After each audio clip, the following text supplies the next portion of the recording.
변호사님께서 말씀해주신 대로 일단 분쟁이 발생하면 해결 절차가 녹록지 않기 때문에 미리 계약서를 잘 써서 최대한 분쟁을 예방하는 것이 더 중요할 것 같습니다. 변호사님, 그렇다면 인테리어 공사 계약서에 꼭 담아야 할 내용은 어떤 것들이 있을까요?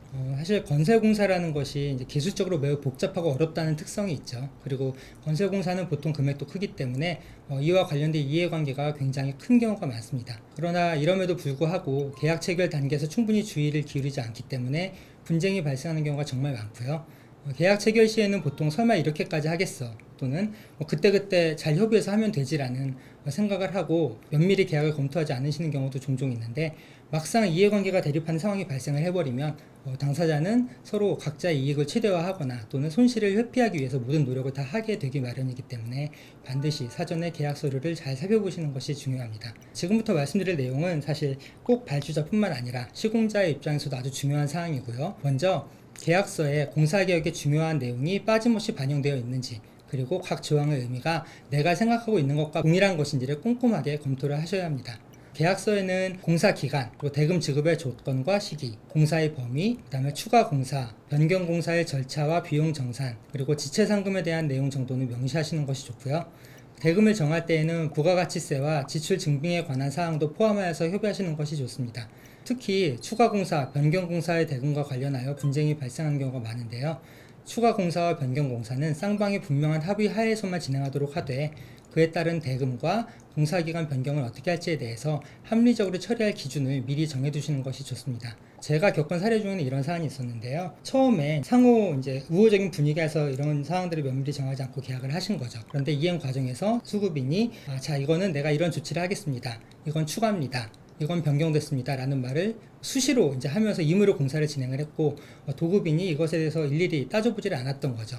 사실상 발주자 입장에서 이런 거를 따져보는 것은 분위기상으로도 쉽지 않고 지식과 경험이 부족하기 때문에 절대 쉬운 일이 아닌데, 그 결과 나중에 상당한 기간이 경과한 다음에 수급인이 원래 약정했던 공사 대금의 거의 2배를 청구한 경우가 있습니다. 이러한 경우를 방지하기 위해서라도 계약 조항을 미리 면밀히 검토하시는 것이 반드시 필요하고요. 다음으로, 만약에 일반 보통 사람들의 입장에서 계약 조항을 하나하나 설정하는 것이 너무 어렵다, 이러실 경우가 있을 수 있습니다.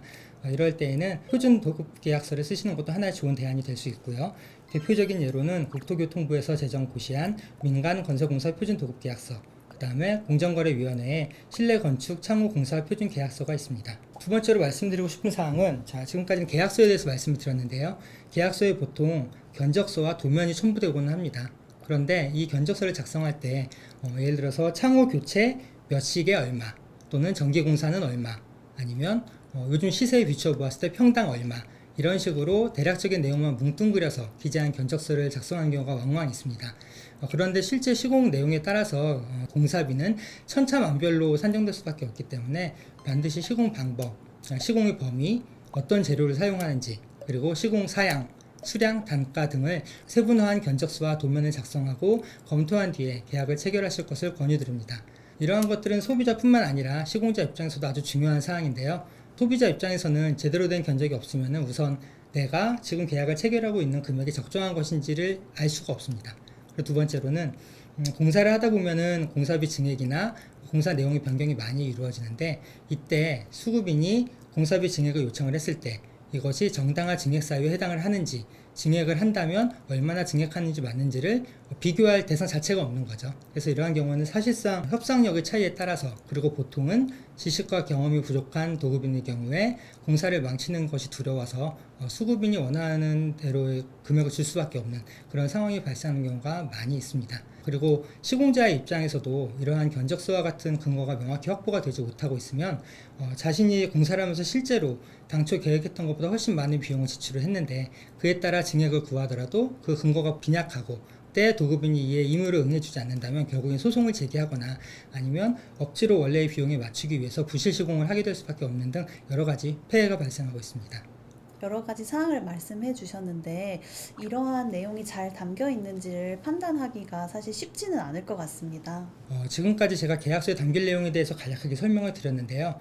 우선 일반인의 입장에서 정말 내가 견적서와 계약서를 교부받았는데 이게 과연 방금 전 이 변호사가 말한 것처럼 잘 작성이 된 것인지, 이게 내가 원하는 내용이 맞는지를 판단하는 게 너무 어렵죠, 사실은. 그렇기 때문에 이러한 경우에는 그런 불분명성을 방치하고 넘어가지 마시고 꼭 변호사나 건설기술사 등 해당 분야 전문가의 조력을 받는 것이 바람직합니다. 간혹 특히나 이제 공사의 규모가 그렇게 크지 않을 때에는 내가 추가로 비용을 지출하거나 시간을 들이면서까지 다른 전문가의 도움까지 받아야 되느냐라는 의문을 가지실 수 있는데요.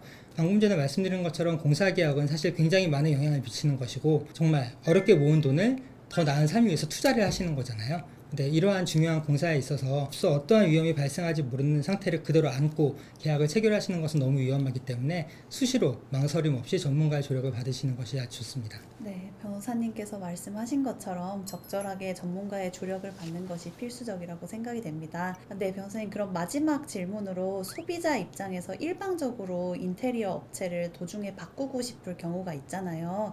그러면 그런 경우에는 법적으로 어떤 문제가 있을까요?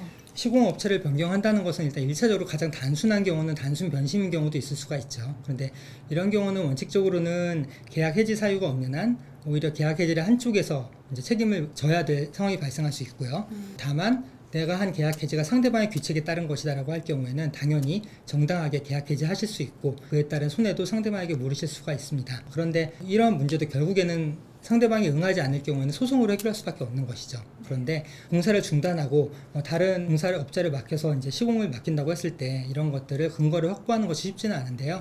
우선 사진이나 동영상 같은 것들을 통해서 공사 타절 당시의 현황을 있는 그대로 정확하게 남겨두시고요. 가급적 현장은 보존을 하시되 만약에 부득이하게 공사를 계속 해야겠다라고 하실 때에는 전문가의 도움을 받으셔서 공사가 정확하게 어디까지 진행이 되어 있는지, 그것이 전체 공사 내용 중에서 기성이 어느 정도 진행이 된 것인지를 확실하게 근거를 남기신 다음에 진행하시는 것이 좋습니다.